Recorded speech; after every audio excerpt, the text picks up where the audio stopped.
Minutos.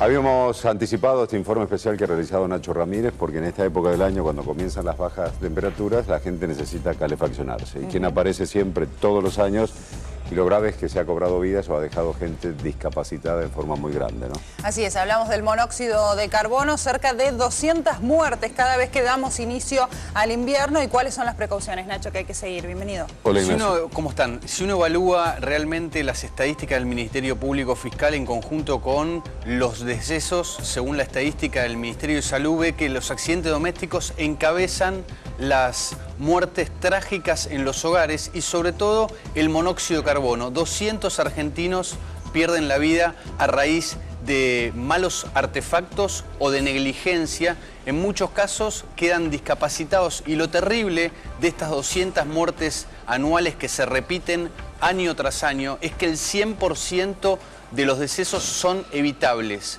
teniendo en cuenta que en el 100% de los casos, según las pericias de la Superintendencia Federal de los Bomberos de la Policía Federal en Argentina, dan cuenta que hay negligencias en el uso de los artefactos. Si les parece, compartimos la primer parte del asesino silencioso, tragedias evitables.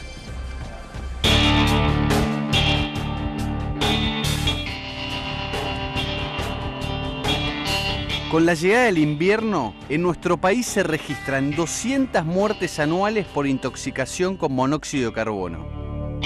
El peligro está en los hogares que producen víctimas de la muerte silenciosa. Un calefón, cocina, horno, generador eléctrico, termotanque, braseros, caños de escape son algunos de los artefactos que generan las muertes. La amenaza del monóxido de carbono causa más fallecimientos que la gripe y el frío.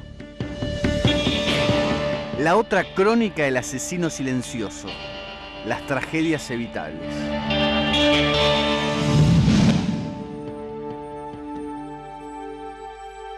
A nivel doméstico se dan diversas deficiencias. Las principales que encontramos en las pericias que nosotros hacemos están vinculadas con obturaciones en conductos, deficiencias en los conductos, en la construcción de los conductos, instalaciones que no están ejecutadas por gasistas matriculados y por ahí algunas modificaciones que eventualmente hacen las instalaciones por personal que no está debidamente habilitado en la materia.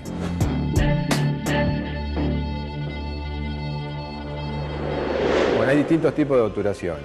Las más comunes que se dan son nidos que se forman en primavera, que es común que los pájaros aniden porque el conducto evacuador está a cierta temperatura que lo hace confortable, o reformas o modificaciones que hacen en las viviendas que hacen que sin darse cuenta rompan el lugar donde está el conducto y por ahí caigan mampostería o algún otro elemento y esto hace que se encuentre el conducto obstruido y el monóxido, en vez de evacuar al exterior, quede concentrado en el interior de la vivienda.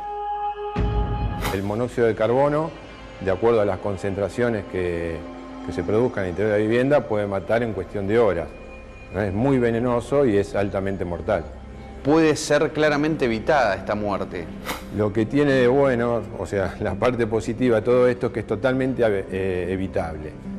La muerte por monóxido de carbono se da por negligencias que pueden ser salvadas si uno contrata a gasistas matriculados, mantiene la vivienda ventilada y toma precauciones en este sentido, ¿no?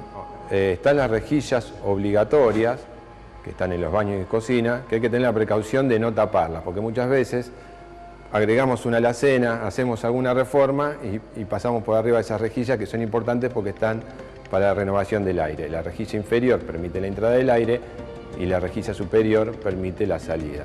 No obstante esto, como elemento adicional, no está de más, por seguridad, mantener la casa ventilada, incluso de noche, y todos los ambientes. Después, no usar braseros, tampoco instalar grupos electrógenos en el interior de viviendas. Muchas veces ahora es común los cortes de luz y las personas instalan grupos electrógenos en el interior de la vivienda y los escapes de este grupo contienen gas monóxido de carbono y puede llegar a producir la muerte.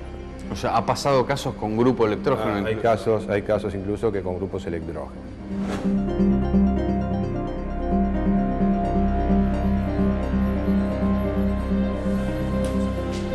lo tengo acá.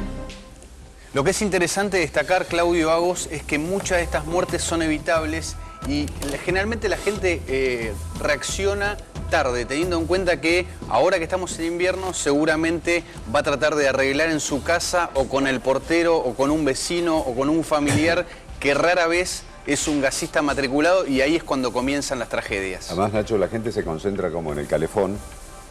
Sí. Creo que debe ser también el elemento en la casa que provoca mayores de estos tipos de incidentes y fatales a veces, y la cocina, pero no controla otros elementos, ¿no? Exacto, hay otros elementos en la casa, como puede ser la chimenea, como puede ser un generador, como puede ser el garage si está adentro de la casa de una persona, y mucha gente que tal vez usa mal los equipos, porque la cocina en particular no tiene ningún tipo de difusor hacia el exterior.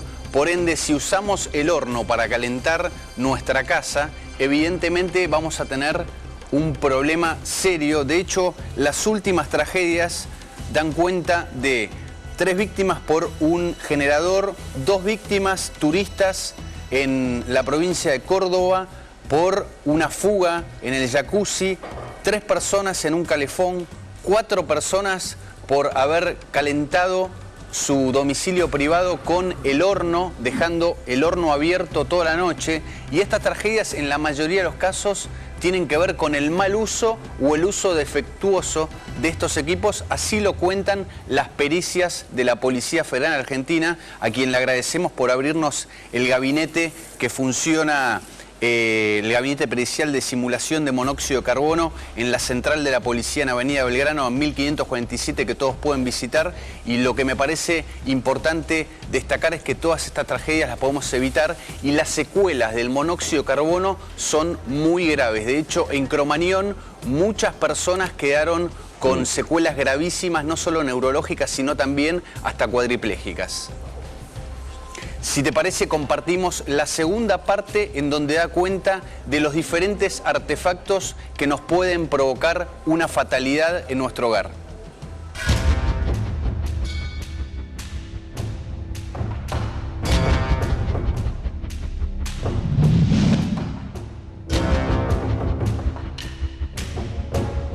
El monóxido de carbono es un gas venenoso que se produce por la combustión incompleta del gas natural, leña, carbón, querosén, alcohol o nafta.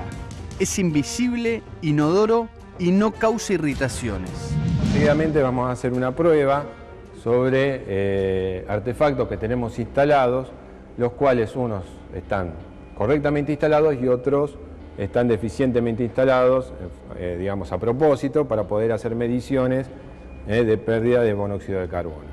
El calefón de la izquierda, el marrón, se observa que el conducto sale con curvas a 45 grados, no con curvas a 90, tiene un tramo recto que está a la salida que permite un buen tiraje, y el que está a la derecha es otro calefón que se encuentra más instalado. Vemos que es corto el tiraje a la salida y tiene una curva a 90 grados. Eso va a hacer que este calefón que está a la izquierda elimine los gases producto de la combustión, y este que está a la derecha los elimine, pero parcialmente. Y observando la llama, uno puede detectar si está funcionando correctamente o no.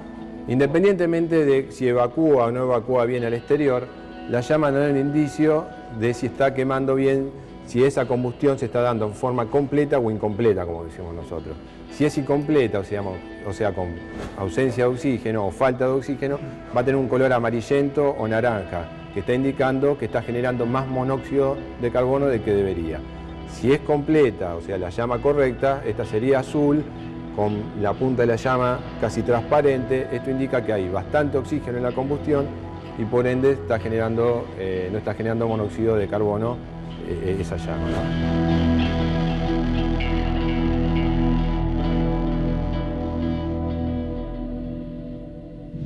Sería la llama del color de la hornalla de la cocina. La llama, la hornalla de la cocina, o el mechero de calefón, o el mechero de la estufa, ¿no? Cualquier Y un llama. color más parecido a este nos tendríamos que estar preocupando, digamos. Claro, la parte de arriba de la llama vemos que es amarilla y naranja, acá se está quemando con ausencia de oxígeno. Estos elementos encendedores lo que tienen que no permite entrar oxígeno para la combustión, entonces lo que vemos es que quema mal, o sea, pero por la potencia de la llama no genera mucho monóxido de carbono, pero sí es una llama que indica que está quemando mal. En el caso de una cocina o un calefón estaríamos ya en riesgo. Por ejemplo, en el caso de la hornalla de una cocina, cuando colocamos una pava, si esta pava presenta en la base o en los costados tizne, nos está indicando que está quemando incorrectamente esa llama y está generando monóxido de carbono.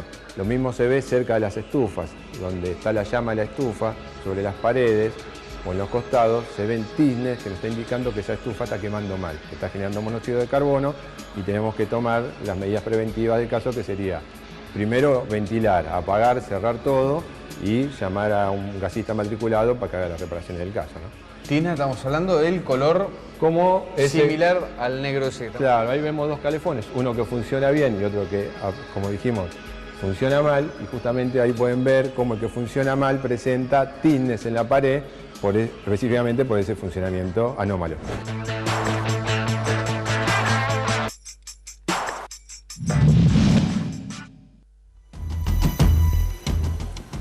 Y vimos de qué manera nosotros podemos tomar diferentes medidas para prevenir una fatalidad en nuestros hogares, así que ahora que viene el frío me parece que es importante que observemos todos los artefactos para ver si están funcionando en buen estado, porque de nosotros depende obviamente que una tragedia no sea provocada en nuestro hogar. Nacho, en algunos minutos más vamos a hablar con un médico toxicólogo justamente para que nos diga cuáles son aquellos síntomas que comienzan a presentarse, y hay una particularidad que vos aclarabas antes, que son muy parecidos a la gripe. Ojo con esto, porque hace que uno no salga corriendo a abrir las ventanas o a recibir atención. Así que si te parece, en minutos seguimos analizando el tema con un profesional. Perfecto. Gracias. El doctor Carlos Amín, director del Departamento de Toxicología del Hospital Fernández, ahí aclarándonos todas las dudas y cómo prevenir que eso suceda.